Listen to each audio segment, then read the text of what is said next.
Hello and welcome to a view from the car. Trying out a slightly different view for this one. An article came through, as they so often do. Britons need to be less squeamish about drinking water from sewage, says agency head. Right, okay, this has got off to a great start already, isn't it? Environment Agency chief calls for new attitudes to conserve water and avoid droughts.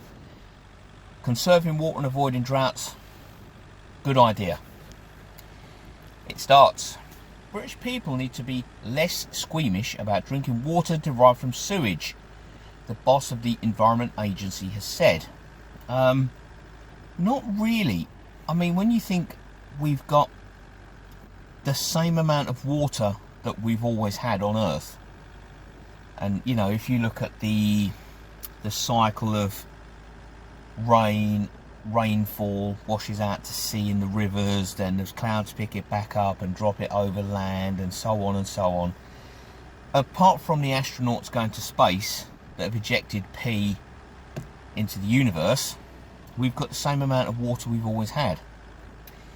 Writing in the Sunday Times, Sir James Bevan outlined the measures the government, water companies and ordinary people should be taking to avoid severe droughts. He said part of the solution will be to reprocess the water that results from sewage treatment and turn it back into drinking water, perfectly safe and healthy, but not something many people fancy. Well, I thought that's what they did anyway.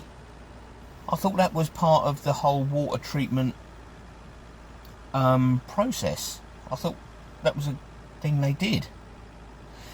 Mind you, if you look at what's been happening recently with all the sewage that has been pumped wholesale into the seas, the rivers and what have you, then, you know. Bevan admitted the move would be unpopular and reactions on social media have been mixed, but he said there was a need to change how we think about water. Well, there is some truth to that. We do need to think it, you know, it's not a thing that's going to go on. It is a finite resource, I suppose, up to a point. We need to remember where it comes from, the water. When we turn on the tap, what comes out started in a river, lake or aquifer. The more we take, the more we drain those sources and put stress on nature and wildlife. Maybe if the water companies had been forced to build more reservoirs for water storage and not selling off the reservoirs that they'd had for housing, maybe there wouldn't be so much stress. It comes after a drought was declared in large portions of England. On Friday, Yorkshire Water joined 5 water companies across the south of England and Wales to enforce a hosepipe ban due to low water supplies in the region's reservoirs and rivers. Now, yeah, we've had a very dry year. I mean, it hasn't really rained, you know, properly for a long time.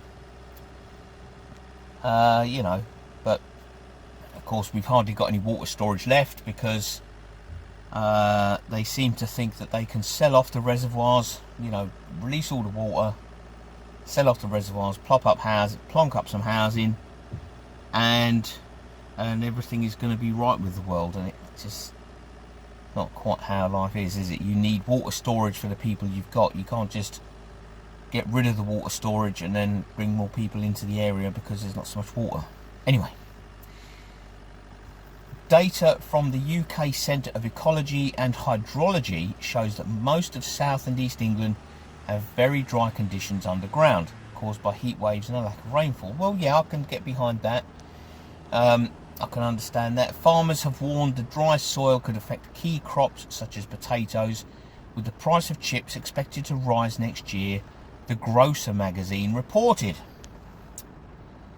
Bevan, who has been chief executive of the Environment Agency since 2015, called on the government to show political will to make changes and also called on members of the public to do their bit to help reduce water waste.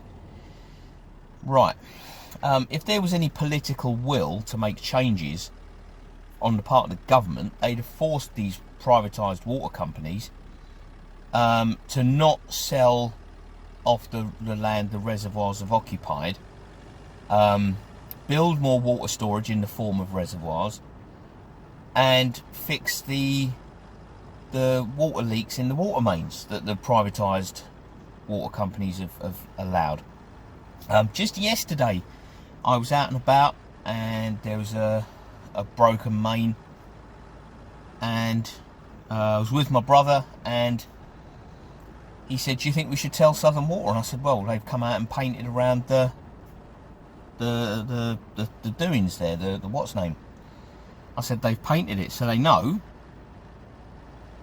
So I said, "There's not really any point, is there? If they know, they know, and they'll just." And it was just free flowing water, you know. Now this bit coming up is the best bit. The article goes on. "We need to treat water as a precious resource. Yes, we do. Not a free good." Well, it's not free, is it? Anyone that knows anything knows that water is not free. Anyone that knows anything at all and that lives in the world knows that in the United Kingdom, water definitely is not free. Whether you're charged per drop via your water meter, which a lot of people are, or whether you're charged a yearly fee, which a lot of people still are, water is definitely not free. I don't know why this bloke thinks that's the case. We will have to be more selective about what we use drinking water for. It makes no sense to use it to clean the car or water the lawn. Yeah, but we pay for this. We pay for water. It's like saying, "Oh, well, there's going to be electricity shortages, so we need to be more selective now, whether we, have the lights on or whatever." No, we pay for it. We pay a lot of money for it as well. We pay a lot of money for water. It's definitely not free, and we should be able to do with it what we want, really. Each of us can be part of the solution starting now. Small things make a big difference. Take showers, not baths. Cram the dishwasher or washing machine and only run it when it's full. Sound advice. Turn off the tap when brushing your teeth. Definitely sound advice. Fix leaks. Many are in our own homes, are they? Not water company pipes. Right, okay, well, sorry mate, we've got a bit of a difference of opinion there. Get a water meter. Well, yeah, we've all got water meters. Your company will install one for free. Well, it's not for free, is it? Because eventually it comes back to the consumer, so we pay for our own water meter anyway. Outside the house, get a water butt. Good advice. Plants prefer rainwater. They probably do. Use a watering can, not a hose, and don't water the grass. It doesn't need it. Well, everybody loves that lush green look that grass gets, don't they? I know I do. My grass in my back garden at the moment is a sort of yellowy, browny, dead sort of colour. It's not good. But although the water company that I'm with have not issued a hosepipe ban for my area yet, I'm still not going to water the grass, and I'm still not washing my car, because water is scarce at the moment, and we have got to do our bit. Use water wisely is not a slogan, it's a guide for how to survive. Let's follow it, he added. Well, what we need then is for water companies to build more reservoirs and fix more leaks. This nonsense about people having leaks in their own house, I don't believe that for a second. If you've got a leaky water pipe in your house, you know about it and you get it fixed instantly. The soonest you can get a plumber around, the happier you are. Now, British people need to be less squeamish about drinking water derived from sewage. Now, call me cynical, but that to me just sounds like prepare for the standards to be lowered. Prepare for the water companies to be allowed to just pipe through any old rubbish, and be prepared to put up with it. That's what that translates like to me. Now, it sounds like the Environment is the Environment Agency, isn't it? Yeah. Environment Agency Chief calls for new attitudes. Yeah, it sounds to me like they're just going to be allowed to get away with whatever they want still. Because let's be fair, the water companies are not penalised half as much as they should be. They should be forced to build more storage, and make the infrastructure better. We are quite privileged in this country to be able to turn on the tap and there's water, mostly, for the most part. There's some places that don't have that luxury. What they're trying to do, I think, is just turn us into a third world country. That's what they're trying to do. They're trying to turn it into a third world country. Well, if you start piping through any old rubbish and then we all catch cholera and typhus and typhoid and what have you, and we all die, what are you going to do then for money? Because there'll be nobody here, because we'll all be dead. It's not bad enough that the water companies are just pumping out endless torrents of untreated human waste into the rivers and seas. And they say, oh, it's because it rained, you see, we was overwhelmed. Why were you overwhelmed? You was overwhelmed because you've not invested in the infrastructure. We had a millimetre of rain over the whole day and your system was somehow overwhelmed that it had to pump waste, human waste, into the sea. I don't believe that for a second. What I do believe is that there's no infrastructure, there's no investment, because all the money that the water companies are making is just being siphoned off and going straight to the shareholders. That's what I believe. And the government, I say the government, we haven't really got one at the moment, have we? It's on standby. It's just letting them get away with it. It's just letting them destroy this country. Oh, we'll just pump out human waste into the rivers, it'll be fine, don't worry about it. Well, I do worry about it. I worry about what's going to come through my taps. How can we've got to be able to trust the water that comes through. Imagine if we had to boil everything with the price of electricity now. It costs you about £17 just to boil a litre of water in your kettle. We'd all go bankrupt. We've got to be able to trust the water that comes out.